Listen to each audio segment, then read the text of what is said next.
The browser support for CSS nesting is getting pretty good, and I'm starting to see it used in production. So I want to look at two gotchas that you can run into when you're using it.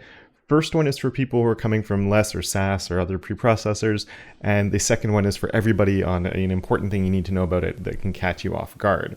So the first thing we're going to look at is the ampersand here. And this is a common way that we would do like BEM style naming when we are using preprocessors, but we can't do this with native CSS. And the reason for that is the way that nesting works in CSS is the browser is actually looking at this as an is.card, and then it's putting the and header after that.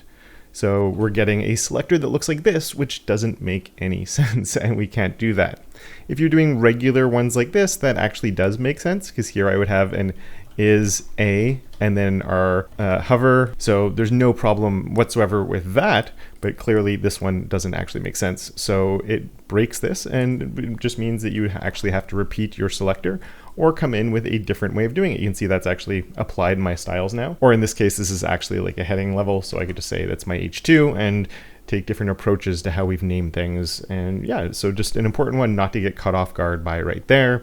And the other one, which could apply to anybody, and this is a slightly contrived example, the main lesson of this is be careful with your CSS you're writing and don't write bad CSS. But if I came in with something like this, where I have an ID as part of a selector list, you can see that I've lost the color of some of my text there because I'm making my H2 have a brand of blue. And this feels like it should just be an H2 selector. That should easily be overwritten by my higher specificity selector that's over here, which is a card H2. It's a descendant selector.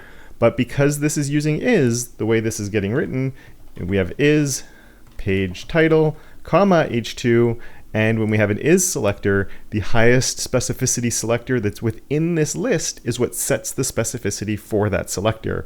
And you can actually see this in your dev tools. We want this guy right here where there's a span, and if I take a look, I can see the span there, and I can see it has the specificity of 101 because it's getting that specificity from the page title, even though it's not really part of that selector. It's a side effect of how they had to make nesting work in CSS. There's nothing we can do about it, but hopefully you're not writing CSS that looks like this anyway, and then you won't run into any issues.